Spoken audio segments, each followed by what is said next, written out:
Welcome to Deeply Disturbing Things, the podcast. I'm Macy. And I'm Naomi. And we're two anxious counselors who like to talk about deeply disturbing things. Put up some plastic to protect your furniture and let's get into it. Yes, I already lightly brushed away the animal skull you had on the desk. The joys of being a podcaster, blowing away bits of dead skull away from my keyboard. I probably blew them onto your keyboard. Or actually, you blew it onto my bed. So I'll be sleeping tonight with the dust of a dead marmot. That sounds like a band name. Dust of a dead marmot. Or a ballad. Or a ballad. I like it. Yes.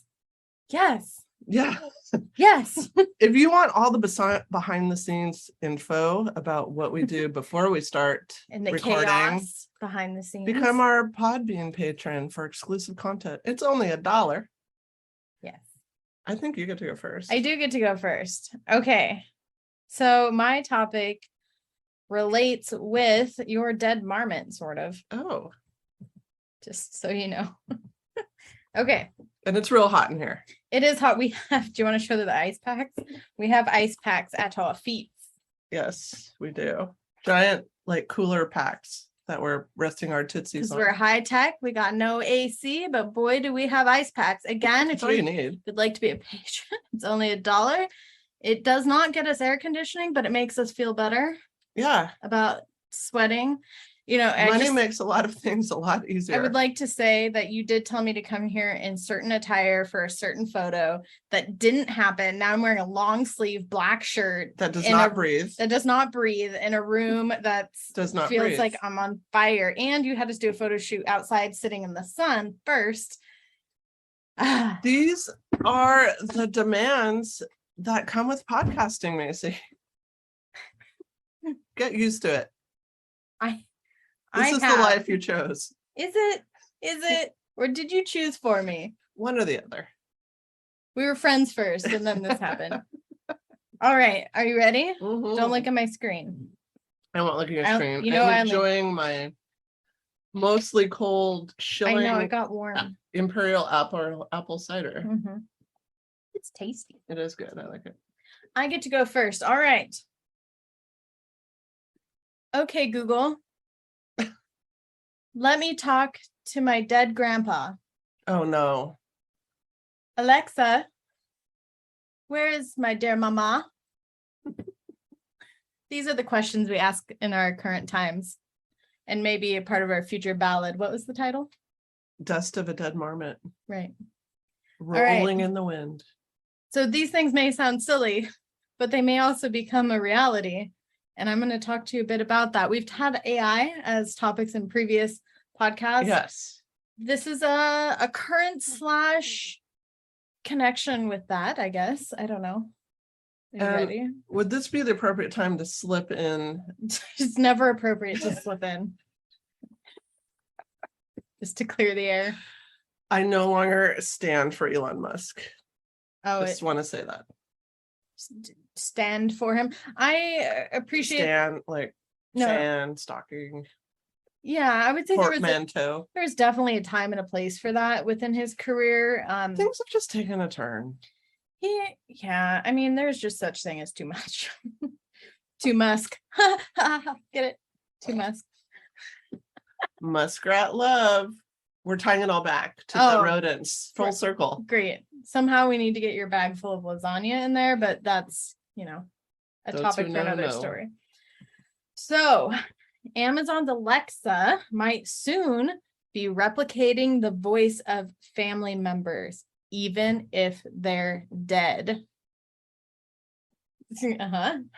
So this capability was actually unveiled at Amazon's Mars conference in Las Vegas, and it's still in development and would allow the virtual assistant to mimic the voice of a specific person that based on less than 1 minute of a provided recording. That's not much to get a lot in theory, right? Yeah. Yeah. And I mean, with all the deep fake technology, I heard they can just, every time you speak into your phone, they're grabbing those sound bites and can use it later to replicate your voice. I mean, I just kind of gave up a long time ago as far as having anything private. It's gone. I have moments where I just want to strip the internet. But it's not. It's still there. Photo of me. But remember when we took that one class where he showed us how to like go back into years of the internet to a static page on a date, and like it doesn't matter if it's been deleted, it still exists. It would give me a false sense of security. This is true. Most people couldn't access whatever photos you're talking about, but some people can, and probably any do. Photo. That's the problem. Mm-hmm. Any image, any video, any sound. But what if you put out there? Now imagine this: when you think that when you die, that's the ultimate delete button.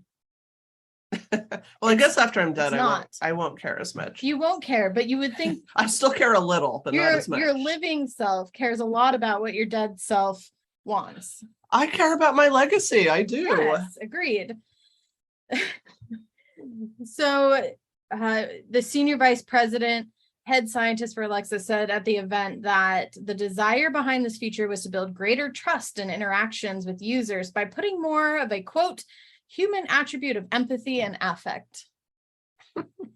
I already argue with mine in the car. It's human enough for me. Like there's just enough. Which one do you use? I'm a Google. It has conversations with you? No, it just tells me what to do and I don't appreciate it. Oh. Even if I ask. Okay. Because I don't think I've really used it that much. For like directions. Yeah, I use it for directions. Or put something on my list. Or it. Yeah, that stuff. But I've never asked it deep existential questions. Oh, I've done that. Now I want to. It tells me jokes sometimes. Really? It does. Wow. Yeah. So the goal is to be more human, really. So in this event, by Amazon, a young child asks Alexa, "Can Grandma finish reading me Wizard of Oz?" Alexa then acknowledges the request and switches to another voice that mimics the child's grandmother. Creeptastic. The voice assistant then continues to read the whole book in the same voice. WTF? No, sorry. No. My grandma didn't read to me, so that would really freak me out. Non-consensual reading. Like if I don't like it. Okay. I'm too much of, I like to be in control. They can literally make you do whatever. I mean, not really, but your voice. So to create the feature, the company had to learn how to make high quality voice with shorter recordings opposed to hours of recording like in a studio. They really didn't provide much detail about how they were going to do this.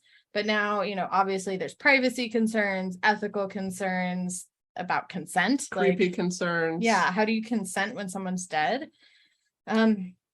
So Amazon's push comes after the competitor Microsoft said that it was scaling back its synthetic voice offering and setting stricter guidelines to ensure active participation of the speaker whose voice is recreated. So it's competition based. It's about money. They also continue to highlight acceptable uses such as interactive Bugs Bunny characters at the AT&T store. So they're like, it's not just about this. There's other ways that we can use it. They said this technology has exciting potentials in education, accessibility, and entertainment. And yet it is also easy to imagine how it could be used inappropriately to impersonate speakers and to deceive listeners potentially. Of course. That's why the whole deep fake thing is so terrifying. It's so real. So that's from Natasha Crampton, one of Microsoft's AI ethics division. So they did say this, that they themselves have concerns for that, because someone could say that they are you, Naomi. They could use your voice. They could sample from our podcast. That's what I'm scared about. And then all of a sudden, have you seen those deep fake videos of celebrities? It looks just like them and sounds like them. So we've already done the doppelganger, and it does not take much to look like us. We figured that out. No, it's terrifying. We still need to make t-shirts with our doppelganger faces on it. We do. Okay. Were you going to say something? No, I just was instinctively making prayer hands. I know. In distress. I've gone there. Okay. So it's probably almost been 10 years now. Black Mirror on Netflix. I love that show. It had like this eerie episode that anchored around grief. My God, it's one of my favorite episodes. Oh, you know which one? Okay. Yeah, with the old lady. Yeah, so technology employed in the show is now kind of what they're talking about. Just to recap, the show introduced viewers to Martha, a young woman grappling with the loss of her partner, Ash, who died in a car crash. That one? Oh, no. Different? I'm thinking of a different one. Okay, there are many now. At his funeral, Martha finds out about a digital service that would enable her to communicate with a chat box version of her Oh, late I remember partner, that one. and Yeah. she subscribes to it. So she said, I only came here to say one thing. I'm pregnant. She revealed to, the fake Ash. And the chatbot responds, wow, so I'll be a dad. I wish I was there with you. It's like, again, eerie is a good word of like really engaging on people's heartstrings, vulnerability. Tugging the heartstrings. Yeah, it reminds me of like with the people who do like the readings of people who've passed. Oh, the mediums. Yeah, like you're playing specifically on their desire to connect. Like it's already innately there. You don't have to tell me why your new technology thing, why I need it. Like it's not even a hard sell. Yeah, I mean, I know lots of people, like real regular people, that will continue to text a loved one after they've passed. Yeah, so this is very, very similar to Microsoft's patent where they can reincarnate people's voices. Well, especially if they do it, using the tones and the affect and the lingo, the personality, and make it very realistic. Which you would think over time it would get to that point. Probably it'd start pretty basic, like it tends to, and then gets more complicated. I probably have a lot of buzzwords that would be easy to replicate. Like what? I don't know. Whatnot. Do I? Whatnot? Flabberdazzle. Whereabouts. Shiz. Knits. Niznits. I don't know. I've never heard you say it. No, I've never said any of those words. You do say whatnot. I do say whatnot. Okay. Liberty gibbet. Gibbet. No. Gobbledygook, tiddlywink. I've said some of those. Yes.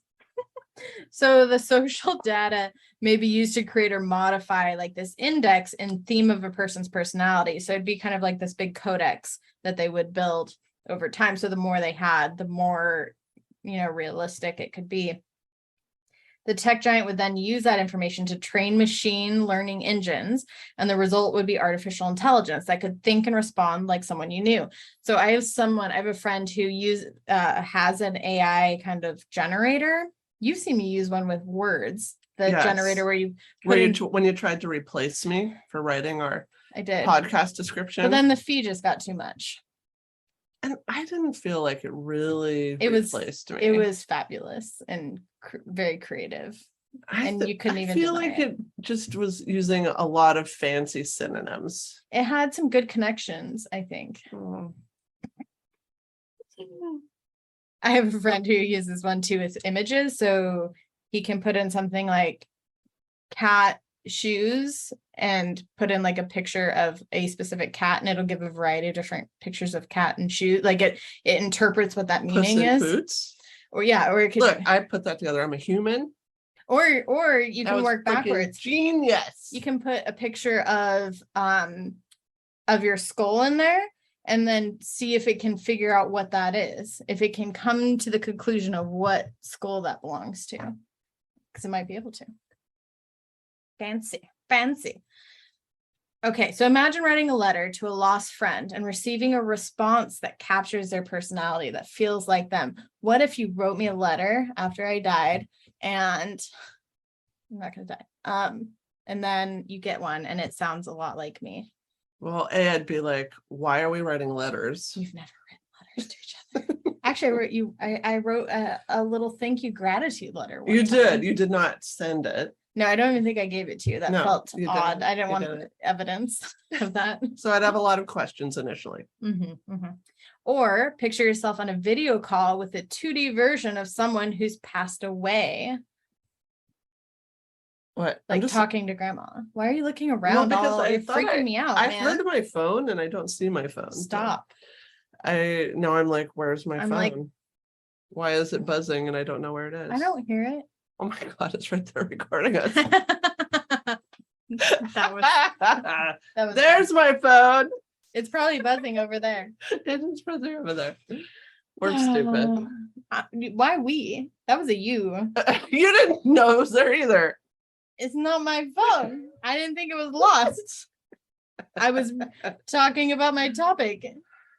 This is one of those points and they'd be like, you guys are rude and interrupt each other and more focused on your phone than about talking to each other.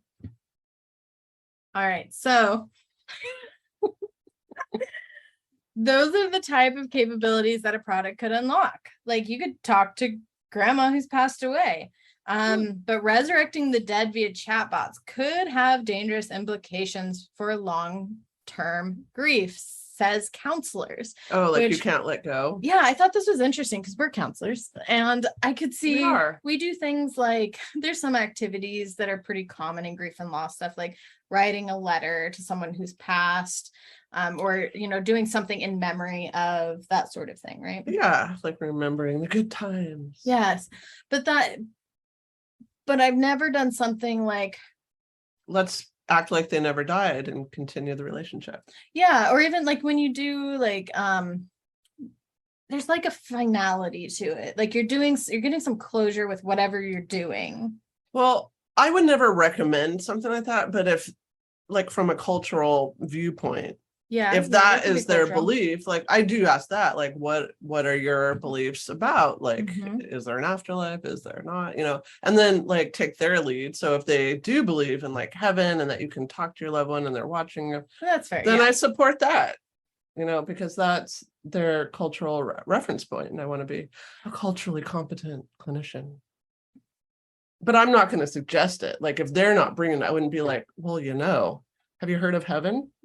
Like I wouldn't do that. Well, but and to me, it's my problem with this specifically is it's false. It's like if I had them write a letter to their passed away whoever, and I wrote back to them in a way that sounded convincing and said it trying to fool them. Well, yeah, I mean, to me, shady AF. So that's trickery. Well, I think. But I think even over trickery or mockery.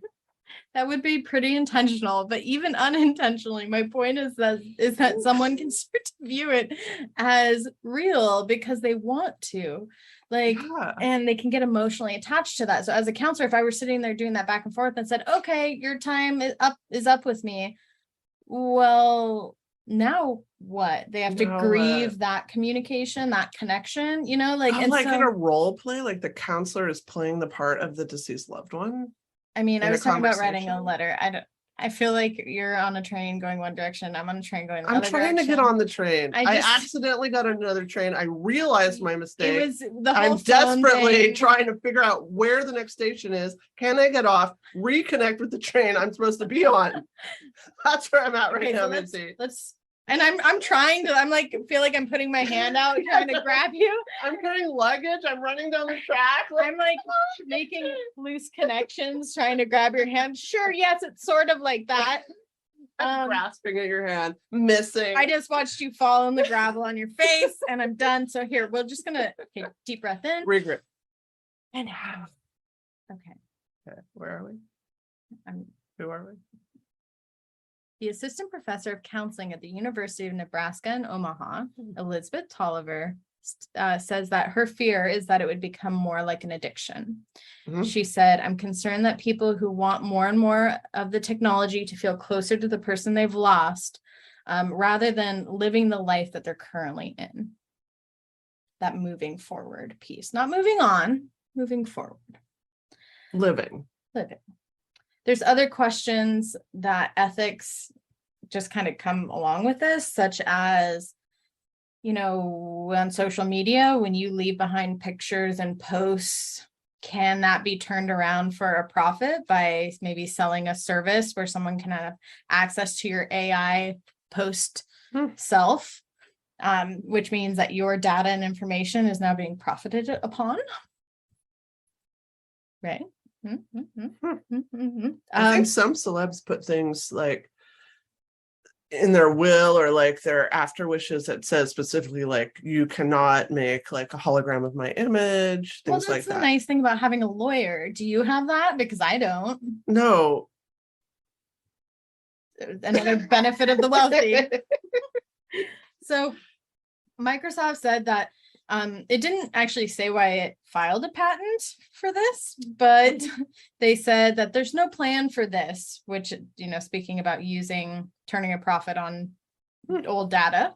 And they later calling the patent in tech disturbing.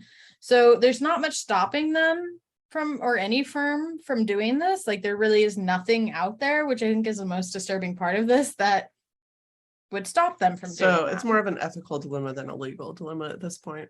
Yes. And what we know about social media is they're not very ethically inclined. No, that has been it's about a profit. Repeat. Turn a profit.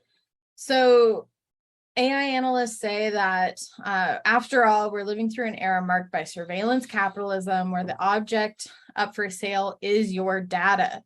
We are also living through an artificial intelligence revolution that's unlocking new ways to replicate humans, and firms are racing to develop clones that serve a host of purposes.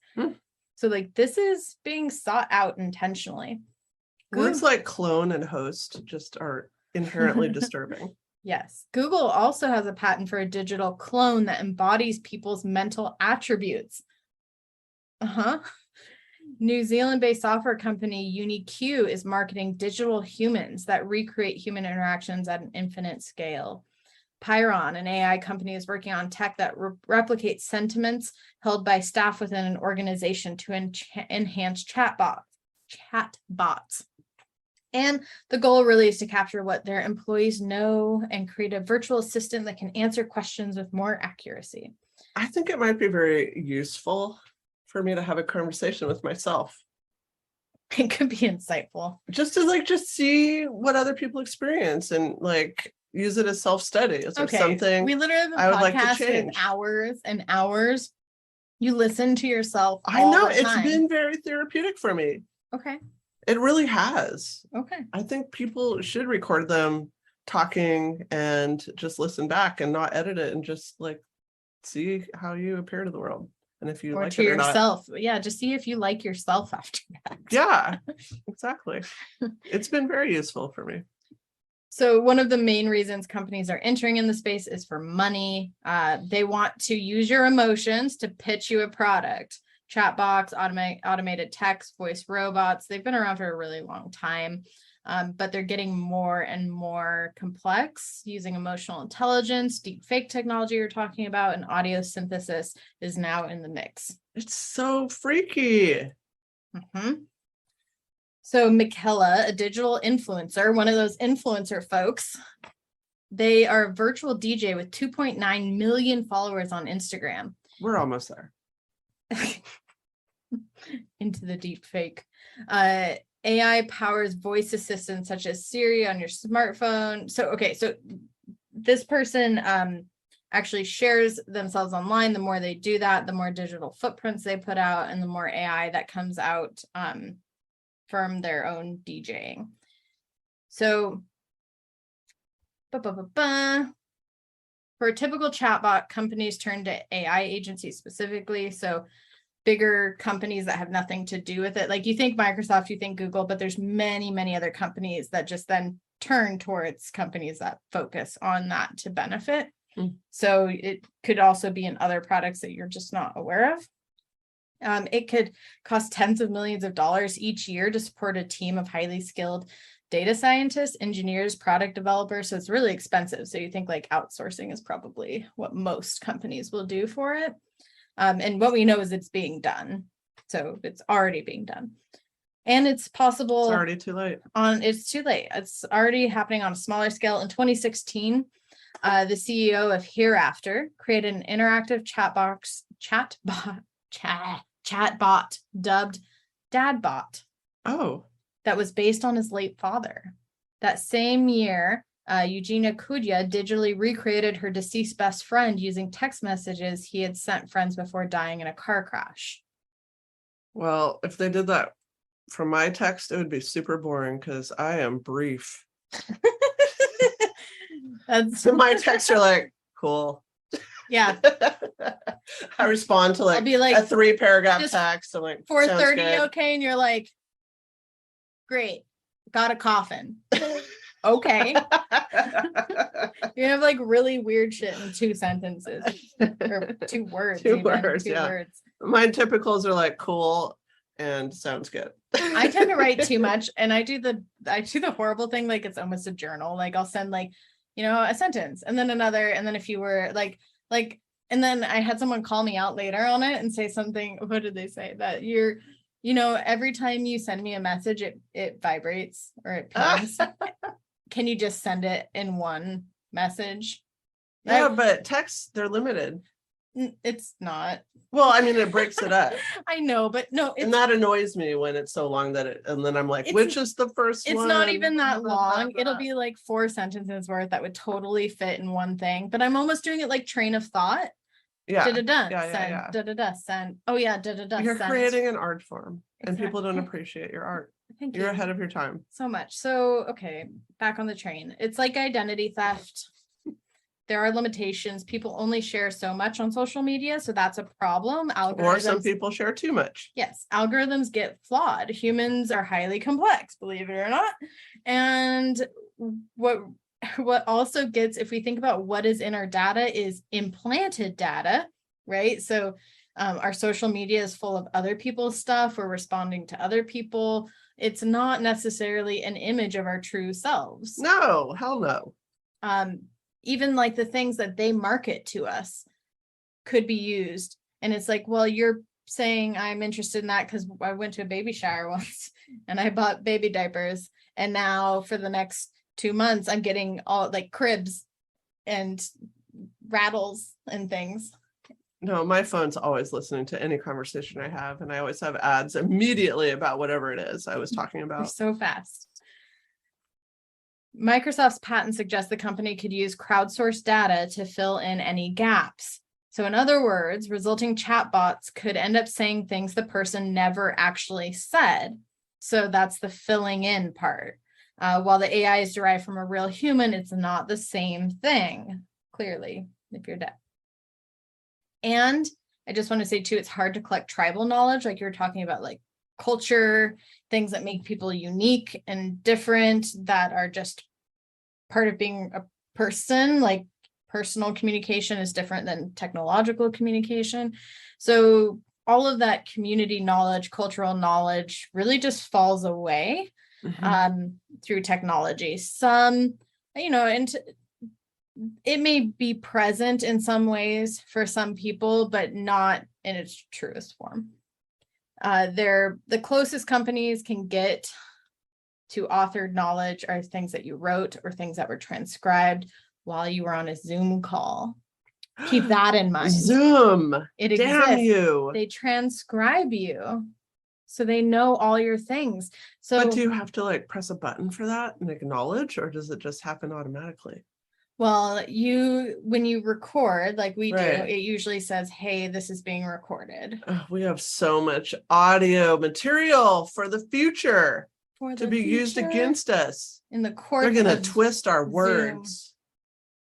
I think we have plenty of words. They probably wouldn't even have to come up with anything new. They probably wouldn't even have to twist them. They're already twisted. They probably don't want ours, actually. It's not us.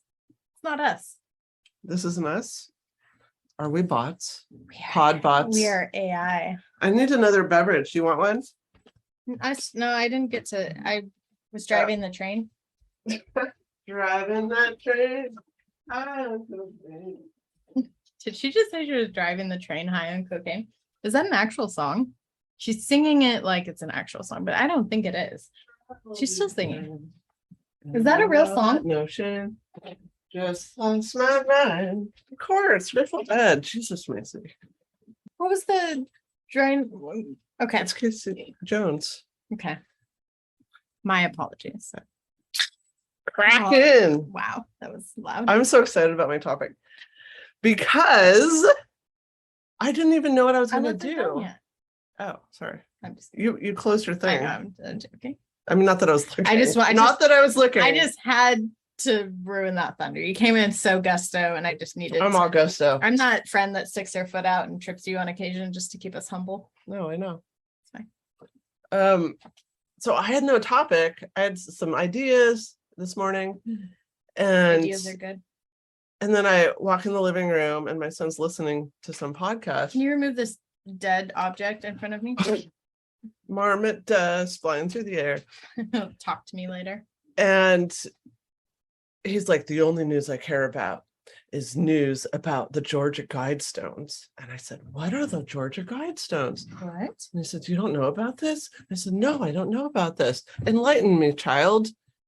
I mean, those aren't exact quotes of the conversation. Now it will be. Now it will be. She says things like, enlighten me, child. She must have been a cult leader. But so then he told me a little bit about it. And I'm like, I think this could be a podcast topic.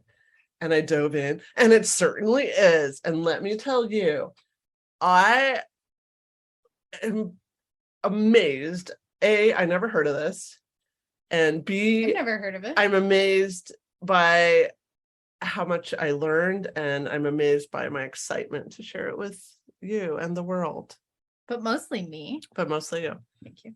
Okay. I can't see. Okay. The big mic is in the way. Let me tell you about the Georgia Guidestones, Do.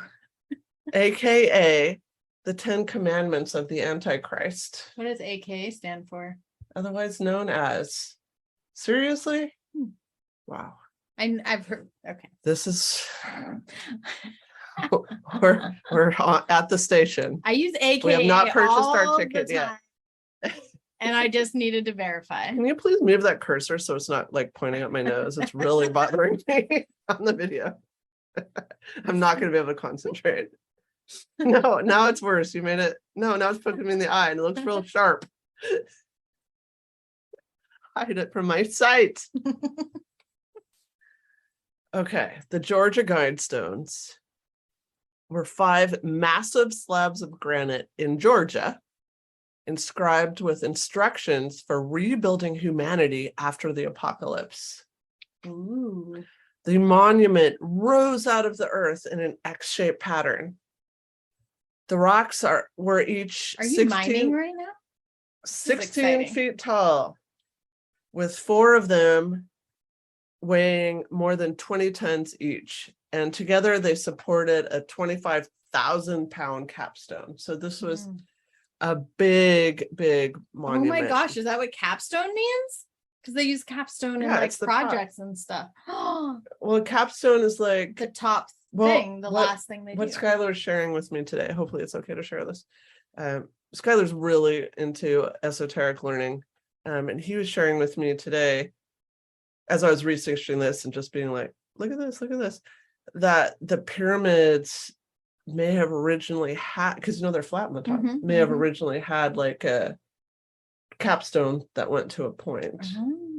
Okay. And for some reasons that I'm not going to disclose right now, they don't.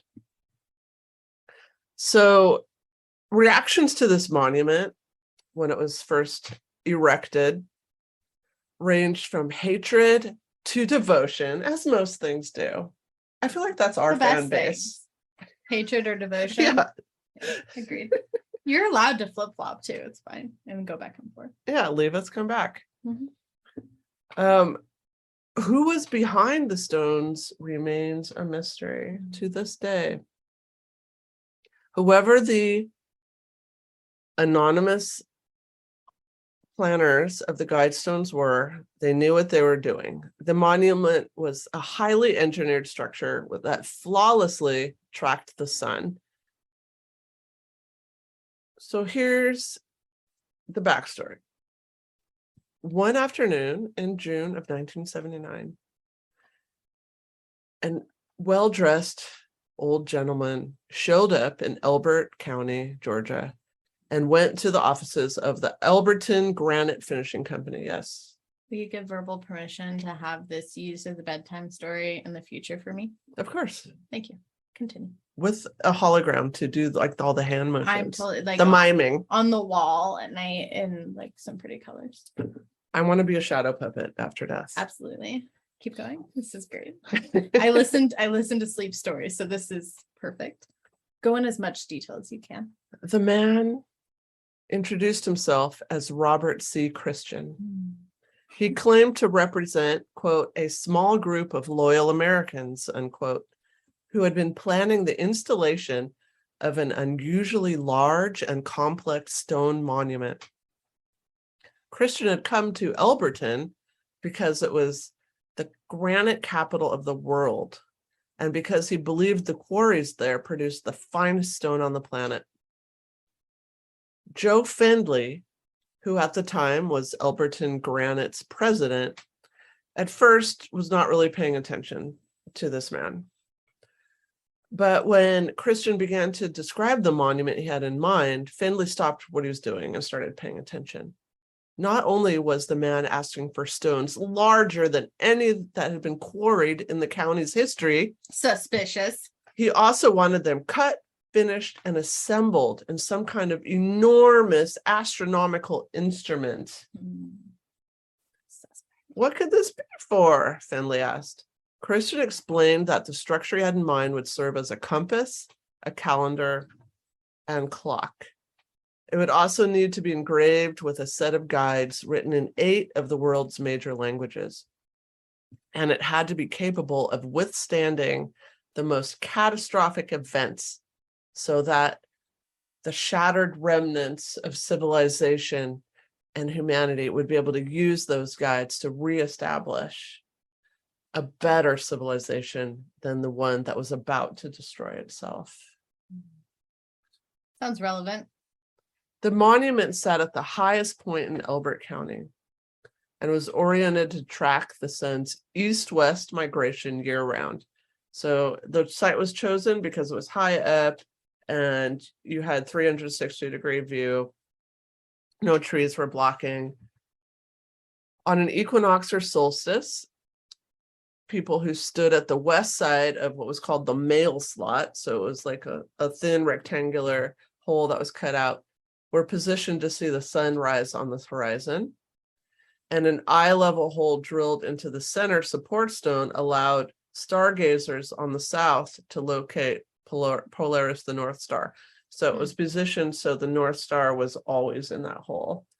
And so the thinking was that after end of times, maybe when all AI has gone, you can no longer Google. Yeah, we can't Google star map. Or grandpa.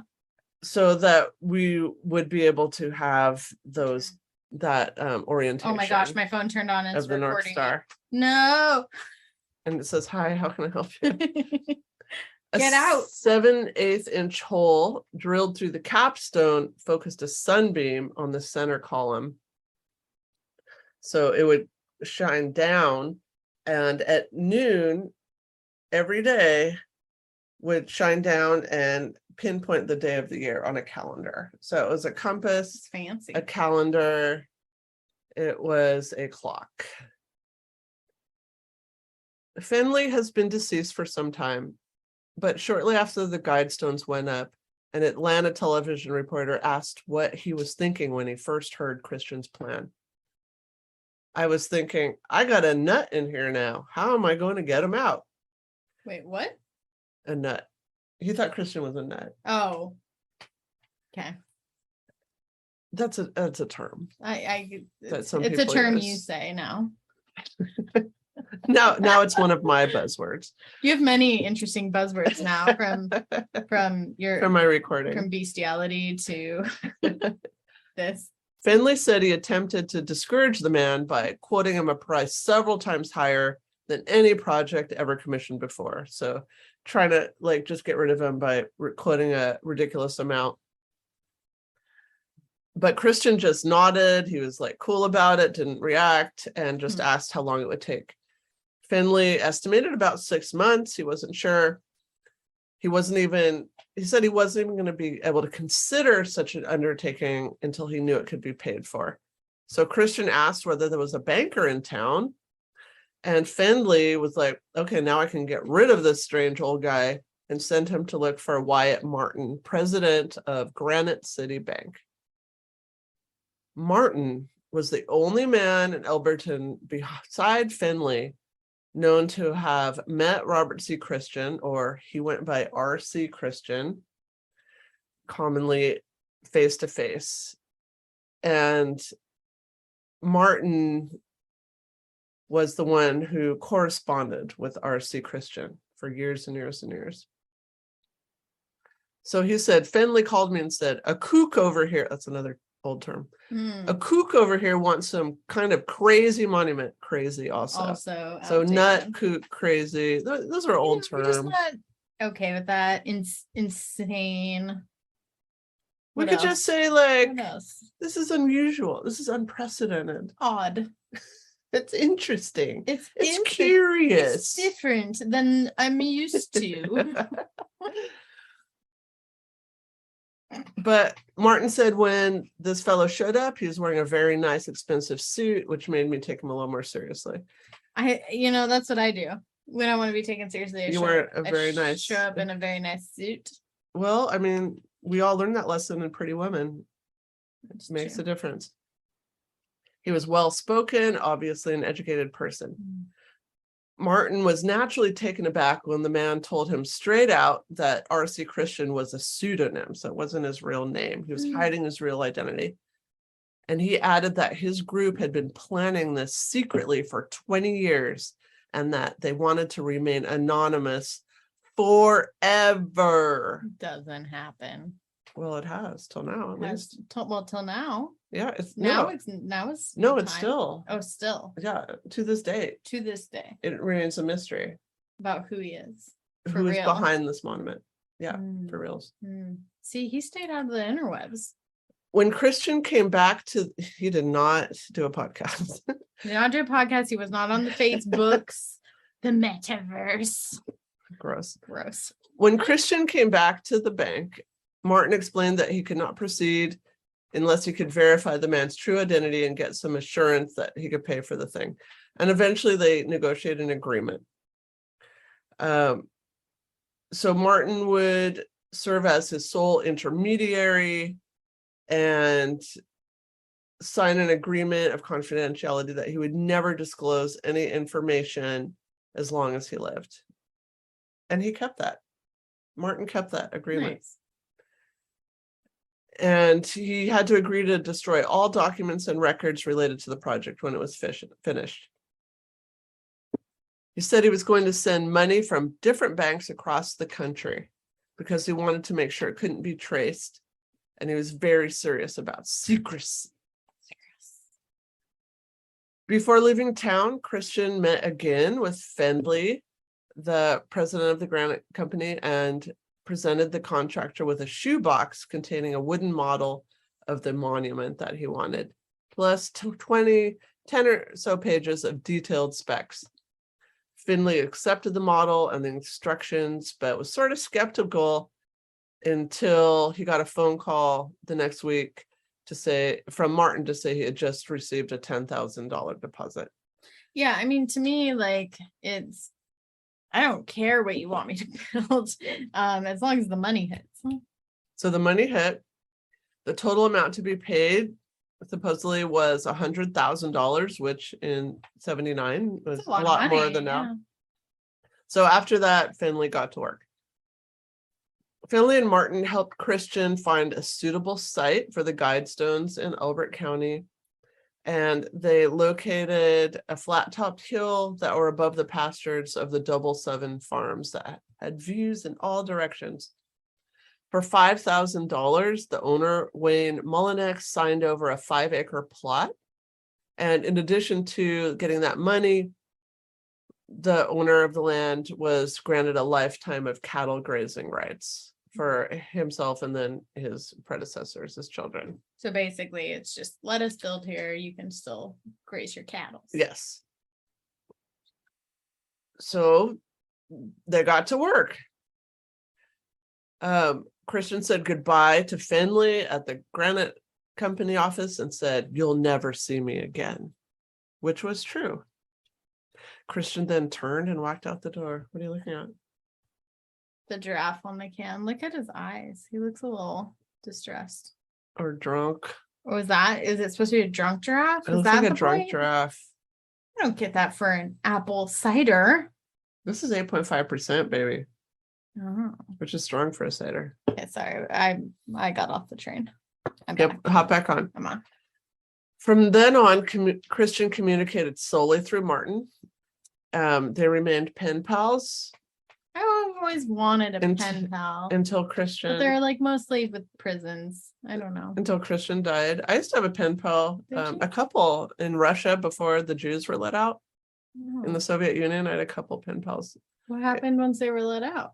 Well, I guess they didn't need to write me anymore. Well, that's the saddest thing I've ever heard. Where are you, pen pal? Why have you abandoned me? I'm available for a letter. Sorry to It'll be very brief, but important. Sorry to rip off that wound. Go on. Rubbing the salt. Okay. So a few weeks after they got started, Christian said that the ownership of the land and the monument should be transferred to Elbert County.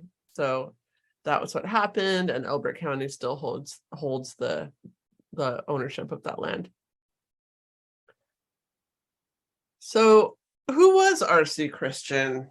We don't know to this day, I learned. I watched a documentary called Dark Clouds over Elberton, the true story of the Georgia Guidestones. It was put out in 2015, and it purported to expose the true identity of Robert Christian. Purported. So they went to interview Martin. Overall, it's a decent documentary. And we're honest. I remember wondering, you're like, yeah, not worth it. Yeah, if you can't get through the first 3 minutes of tunnels, it's not going to be good. So they went and interviewed all the key players that were alive at the time, and interviewed Martin, who is the bank person that was in contact with Christian, and the only person who's reputed to know Robert Christian's identity. And this is where, like, up until that point of when they were talking to him, I thought it was a great documentary, like gave a lot of good backstory, but I did not like the strategies and techniques the document people use. Documentarians? Because Martin was of elder age at the time of this filming, and I feel like, not quite at the same faculties that he had when he was younger, which, that's a normal process of life. I feel like they took advantage of him. Really? I did not like that. Aww. They convinced him to open the secret suitcase that had his documents, even though he had said over and over, I'm going to take my information to the grave. So he did not give consent. He sort of did, but was he able to give consent? Yeah. I am questioning that. Competency wise, yes, just for where his mental facilities were. Yes. And so what did they do? They start taking pictures of the documents that he generously decided to open the suitcase. I would slap their hands so fast. Are you kidding me? But he's a very elder man. Yeah. And I just don't think he really understood what they were doing. Yeah. So they're taking pictures of something he really signatures, they're taking pictures of addresses, they're taking pictures of postmarks. This has so much to do cross topic here. About consent and people's and be nice rights to old people. Jesus, like this is his thing that was very important to him. Be nice to old people. He made an oath that he was going to take his information one day to the grave. He took that very seriously, and these documentary people, I feel like, took advantage of him. Like if I heard that and then heard I someone stopped else watching it trying to persuade him, I'd be like, whoa. He's already said no. Yeah, and so he said no on camera, and then off camera there was a conversation, and then they were back on camera and they said he agreed to show them the suitcase. I'm like, what happened off camera? Did they offer him money? Did they, like, what happened there? And then when he had the suitcase open and he's like, I think I can show you this, that would be okay, like it wouldn't reveal anything. And then they're taking pictures of shit. Like, yeah, and which again, like he's old, like he didn't realize and all that. He didn't realize what he was sort of revealing there. Yeah. Which is private, which is probably confidential information anyways. Well, it may expire that, but the record should be what's it called? Well, it's the whole point garbaged. that this was important to him. Like he said, I'm going to take this information to my grave. Like that was important to him. Yeah. And they robbed him of that. He has the right to not have his personal things shared if he says no. I just hope to God he was dead by the time that documentary came out. So based on their, shady research and investigation strategies, they track down, like, I don't even want to share their information now. I don't even feel like they deserve it. Yeah, well, and it's his information, like. Yeah, well, I mean, this is out there. Oh, this part. So they tracked down who they felt was the true person behind R.C. Christian. No, it just feels dirty now. No, it feels dirty, and I don't even want to say it now. I don't like it. Can we just keep it a mystery? Yeah, I'm not gonna. Well, I mean, you could just look this up on Wikipedia. I mean, other people can look it up, but can we respect his rights? Yeah, I'm not gonna say it. All right. So Christian and Martin stayed in touch by letter. They actually became like close friends, and they had an occasional phone call until one day the letter stopped. And Martin said he just assumed that Christian had passed at that point. He didn't want to reveal, any details about that. He felt like that was personal to the family. So he really wanted to honor this person's privacy and secrecy, but these documentary people were just ruthless. So questions continue. Was Christian a real person? Could he have been a conglomeration of many different people? I mean, he said himself it was a pseudonym. So was he just one person? Was he a representative? Yeah, exactly. Yeah. So these questions continue. Let's get into the Guidestones, shall we? Yes, please. Okay, let me take a sip of my cider. Pinky up. I did have my pinky up, didn't I? Yes, you did. The astrological specifications for the Guidestones were so complex that Fendley of the Granite Company had to hire the services of an astronomer from the University of Georgia to help implement the design. The 4 outer stones were to be oriented based on the limits of the sun's yearly migration. The center column needed 2 precisely calibrated features. Had to have the hole that the North Star would be visible through at all times, and then a slot that was to align with the position of the rising sun during the solstices and equinoxes. So the research behind this was solid, legit. Yeah.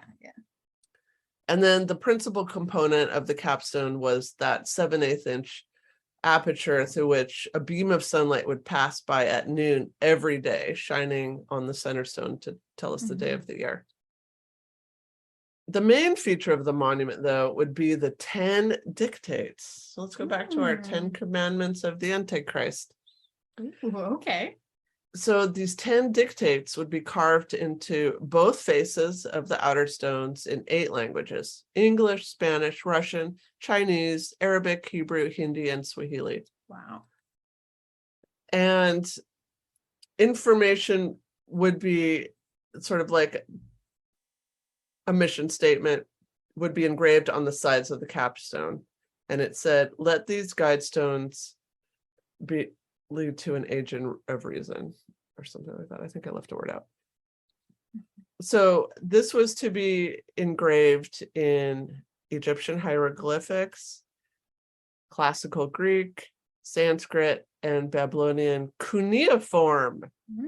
So this could serve as a translation guide. And they had to consult with the United Nations to figure out how to translate that age of reason into these 4 what they're called dead languages, quote unquote. There was also a separate informational stone that's on the ground that had a statement about a time capsule that would be placed beneath the structure, but but the dates weren't left out. So it said time capsule to be placed on, and then it was blank, to be unearthed on, and it was blank. And it said it would be 6 feet under. The monument was kept covered in black plastic and unveiled to great fanfare and applause at the vernal equinox in 1980. So 32 years ago. A local minister, James Travenstead, oh, that's like your last name almost, predicted that occult groups would flock to the Guidestones, warning that someday a sacrifice will take place here. And the person who did the sandblasting of the letters said during the hundreds of hours he spent etching the guides, he was constantly distracted by strange music and disjointed voices. And it did, in years after, become a place where people interested in the occult, people interested in witchery would go. Want to hear the 10 guides? Yes, I do. Okay, so the first one is the one that people get the most disgruntled about. Oh, I love disgruntling. It says, maintain humanity under 500 million in perpetual balance with nature. Ooh. Okay. So maintain is a word that has created a lot of conversation. Like, what does that mean? And we currently have almost 8 billion people. So we're over. How do we maintain? How do we get down to that level? And then how do we maintain? So 2 very big questions. Well, and does it imply that we are in charge of that, or is it just saying that that is a principle? No, these are guides for future post-apocalyptic humanity. Okay. In rebuilding. Okay, so we're a bit over. We're a bit over. I wasn't great at math, but we're a bit over. The second guide is guide reproduction wisely, improving fitness and diversity. So this brings up echoes of eugenics, echoes of the Nazi party that wanted to create a master race. Like, who gets to choose? Like, what does that mean? What is the gold standard? Yes. And who's deciding that? So disturbing. Yes. Number 3, unite humanity with a living language, a living new language. So which is interesting that they have so many languages like used there, but they're saying like have one. It's interesting, Macy. Yes. And the book of Revelations warned of a common tongue and a one world government as the accomplishments of the Antichrist. Oh. So religiously Christian people were not a fan of the monument, the Georgia Guidestones. Number 4, rule passion, faith, tradition, and all things with tempered reason. Everything in moderation. So faith and tradition put in here implies a post-religious world. Yeah, can you read it out loud one more time? Rule passion, faith, tradition, and all things with tempered reason. Be cautious. That's what that's saying. Yeah. So again, that feels threatening to religion. Number 5, protect people and nations with fair laws and just courts, which seems very timely. Yeah. Number 6, let all nations rule internally, resolving external disputes in a world court. Number 7, avoid petty laws and useless officials. That sounds like someone has a grudge. A little difficult to enforce. Yeah. Number 8, balance personal rights with social duties. Accountability. But is that impingement on freedoms and independence? Well, I'm who is establishing the social duties? But don't have extra people. But don't have extra. And who are those extras that are now looking over their shoulder? And I'd be like, shit, we're 500,000,001. I'm going down. Like, yeah, and you're like, am I one of the essential people that's helping doing this, or am I essential workforce, or am I the one over? What? or am I a soft science? Damn it, I chose wrong. Number 9, prize truth, beauty, love, seeking harmony with the infinite. Number 10, be not a cancer on the earth. Leave room for nature. Leave room for nature. Mm-hmm. And Yoko Ono used this one as a lyric on her song called Georgia Stone, which is very interesting. I actually listened to it. Very interesting. Here's a picture of the monument in its heyday. Oh, wow. So you see this, it's called the mail slot. Uh-huh. Yeah. Uh-huh. It's big. Those are 16 feet tall. Yeah, yeah. Okay. Why the stones were erected continues to be a subject of debate. What was their true meaning? What was their true purpose? Does it have satanic origin? Some believe that perhaps the person behind the pseudonym, R.C. Christian, was a member of perhaps a devil-worshipping secret society. Is it harboring in the New World Order? Does it have something to do with the Illuminati? These are possible theories. Yeah, what's interesting to me about this is that it's so careful. Like, they didn't just say hail Satan or, you know, or hey, go kill people. Yeah, they're all very like up to whoever's reading that's going to read it a little bit differently. You feel like it's open to interpretation? Yeah, which I think makes it except maintain 500 million people. Like, that seems pretty specific. It does, but again, it doesn't say who, it doesn't say why, it doesn't give any parameters for actually measuring that. Like, right. Is it saying there's a good and a bad, or is it just there's a cutoff? Well, I think it leaves it up to us to how do we enact it. Like, all of these are like, how do you enact it? But that leaves room for interpretation, which means it's either like almost kind of getting your toe in the door, like we want to be heard at least, because if you go too extreme with what you're saying, so if it is more of the occulty side, then nobody's going to listen, or, you know, a small portion. But if you make enough toe in the door, then you may get a wider audience interested. Yes. Does it have racist origins? I mean, it certainly seems so. There are elements. Is it a sign that the M times are nigh? I mean, this was in the 80s though, right? Yes, and nuclear war was an imminent threat at that time. But are those end times going to be an intentional human-made event or an unintentional human-made event? Yeah, it's because it brings up ideas about climate change to me. That's sort of unintentional, but it could still lead to end of It's almost times. like the counterpart to like Confucius, which I did a topic on him, right? So like Confucius says, no, you did Nostradamus. Or Nostradamus, sorry, yes. So that was my can of wine.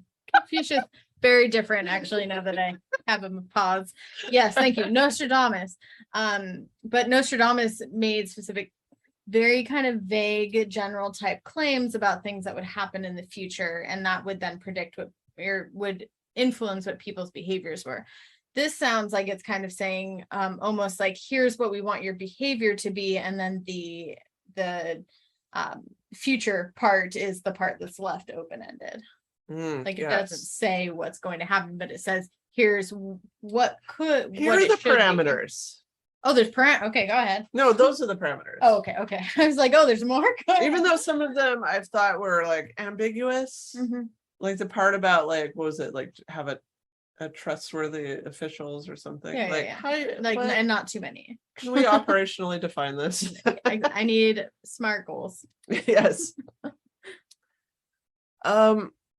a very popular theory is that the Rosicrucians are behind it. So RC Christian, RC could be stand for Rosy Cross, which is the Rosicrucians. I've probably mentioned this on the podcast before, but I've been to the Rosicrucian Museum in San Jose many times. I think it's fascinating. And my take on it is, I don't know anything about it. Well, from what I took away, I mean, I'm not a member, so I don't have like all the information. You're not in the inn. I did look into applying, but at the time, the membership fees were ridiculous. It just didn't seem like what I wanted to spend my money on. You know, it's like sushi, Rosicrucian, sushi but every time. My take from these guides is it doesn't seem aligned with my takeaway as a layperson from the Rosicrucian like mission, which seems a lot more about like hope and love of learning and enlightenment and just really like getting at the mystical secrets of life. This seems more destructive and negative, and like people are definitely gonna die. It's very limiting. It's yes, it's very limiting, where I felt Rosicrucians are more expansive. So I personally don't think that's true, but that is the most popular theory out there. I mean, are there too many people on this earth? Probably, but but then when you say that, it creates dangerous implications. Yeah, like what does that mean next? Like how do you put that into an action and step? when you're attaching, like it's different when I just say that like there's too many people in the world versus like, okay, and I'm going to create this architecture that means something about our future well-being. That the hope of clout. Right. I mean, stating there's too many people in the world and then putting that into a 5-step action plan are very different. Yes. 10 steps, right? There's 10. Okay. I'm simplistic. Of course, could there be a connection to visitors from space? I have to put that in there. I mean, from above, it looks like an X. It could be a landing pad. Can it support a craft? Doubtful. It's an expensive landing pad. And it's not really that big. From the aerial view, it's not. Yeah, I mean, I feel like crop circles do better. Yeah. For like, hey. Yeah. Hey. Hey. Hey. So a lot of Freemasons I could see that were involved in this.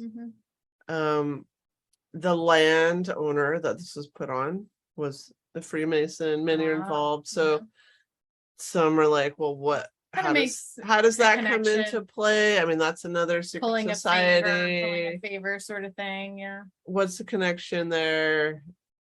We don't know. So there's a lot of if we think mystery. Yeah, I mean, if you think too, like the willingness of a farmer to do that on his land, he would ascribe to whatever that thing was. Well, this is a very small town.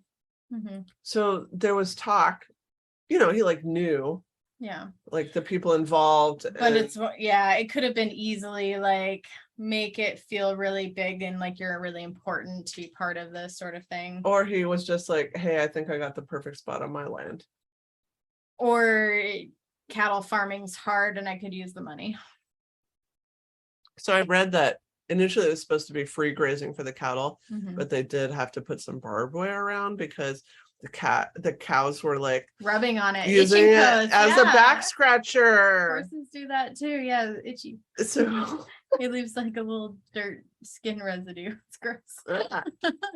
So in that documentary that I started loving and ended up hating, they do interview the landowner, and I mean, I have to say, I thought you were going to say they interviewed the cattle, and they interviewed the cattle, and they really were against the barbed wire. Feelings. I'd be pissed about that. Could you imagine that first time you went back after and you go and scratch your back, you walked all the way up that hill thinking you're getting there, and you get your back tore up, and now you got to heal for 3 weeks, and there's coyotes after you now, wolves even. Do they have those in Georgia? Mountain lions? I don't know. Maybe. I don't know. What was that one topic you had that was horrible? Billy Whack monster. Maybe there's Billy Whack monsters. Who knows? There are. What I thought was cool about this landowner guy was that he was very open to whoever came there. Like, yeah, impressively non-judgmental, I thought. which is interesting. Yeah, he's like, sometimes I look out, I see a bunch of candles being lit, I see witches marrying each other. He's like, that's their business. And I'm almost wondering, was that a secret part of the contract that Like, anybody that wanted to come would be allowed to come there? Because it almost seems a little incongruent from, stereotypical views of Southern culture. Yeah. Get off my lawn. In the late Get off my stones. 2000s, the first major act of defacement to the monument occurred with "Death to the New World Order" and other slogans spray painted on it. It was also splashed with polyurethane, which is very difficult to get off. So, until 4 days ago, oh wow, the monument sat and awaited the end of the world. Then, on July 6th, which is 4 days ago, 2022, the Georgia Guidestones were blown up. What? Plot twist. Plot twist. You did not see that coming. I did not see it coming. I'm so glad. Wow. The Georgia Bureau of Investigation said in a tweet, "The GBI is releasing additional surveillance video that shows an unknown person leaving an explosive device at the Georgia Guidestones. The video is unclear, but agents are still actively working to identify the person leaving the scene after the explosion." So the video shows a person running up, placing an explosive, and then driving off. So we know it was a person. We know it's a single person, at least on site, and we know it's the type of explosives that you can run with and not blow yourself up. And then it shows the car that is leaving. Wow. So it exploded one whole giant slab, one of those 16 feet one, and then part of the capstone. So later that day, they decided that the whole thing was unsafe and they demolished the entire monument 4 days ago. Oh, wow. I know. Wow. Okay. So the Georgia Guidestones, after the initial news in 1980 when they were put up, they pretty much faded out of the spotlight. They did bring in about 20,000 visitors a year in their tourism dollars. They did come back into the headlines this May, however, during the Republican primary for Georgia governor. One of the candidates, Candace Taylor, tweeted out a campaign video about the monument. Oh, snap. Quote, "Elect me governor of Georgia, and I will bring the satanic regime to its knees and demolish the Georgia Guidestones." Leave people alone. I mean, if people are actively doing things to, I don't know, limit the population, fine, address it. But it's it's on. I don't understand. You're just as much part of the problem, lady. A couple hours after the explosion, Candace Taylor tweeted, quote, "God is God by himself. He can do anything he wants to do. That includes striking down satanic guidestones." Unquote. Liar. That was not God, by the way. I feel like God would be upset if he heard that, because clearly a person was videotaped. God doesn't drive a pickup. A time capsule supposedly was not found. Now, in that documentary, they were really grilling somebody that was involved in the construction of it and about whether or not there was a time capsule, and they were extremely evasive about it and did not want to give any information. And so this makes me feel like maybe there was a time capsule and the authorities are just saying nothing was found under there. I mean, the Freemasons would have been the first ones on site as the experts to extract something with, the stonework and everything. And so maybe something was being protected and that hushed. Was private property. It was purchased, right? So it belonged to the county. Oh, it was county. Okay. Yeah, they turned the Rosicrucian turned it over to the county right away because he felt like they would be the best caretakers for it. But I mean, if there's an explosion, it's gonna be cordoned off. The public's not gonna be allowed in. So really, anything can happen in those early hours. Even a connection with the owner of the property. Yeah, who is a Freemason. So we don't know. I mean, maybe the owner ran out and like dug something up and took it and protected it. We don't know. So there's a big question about the time capsule. Was there one? Was there not one? If there was one, where is it now? So if you want to learn more, Macy loves this part. Two of my main sources were a 2009 Wired article by Randall Sullivan. I love Wired. That's a great magazine. I wish it was. Yeah, this is an online article. And it has a link. If you go all the way to the bottom of the article, it has this amazing link to a 50-page PDF that was published in 1981 by the Albertan Granite Company that documents the entire thing. That's cool. It's nice to find the original documents. Yeah, I fucking love source material. Nothing gets my heart pounding like source material. So I recommend that. And then there's lots of documentaries out there. I watched a bit of a shitty one on the History Channel called Decoded. It was just so cheeseball, I couldn't take it. And then I jumped over to the Dark Clouds over Elberton. I think it is good, but I could not watch it after, like I mentioned, I felt like they were taking advantage of an elderly person. So that's the Georgia Guidestones. I'm happy to learn about it. I never heard about it, but now I'm sad I never went there. And now they're gone.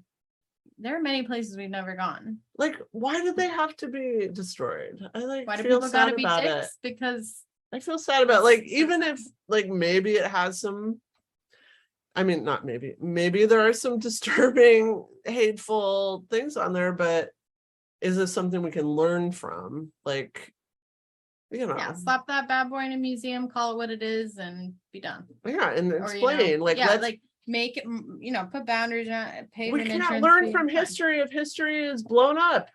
Yeah.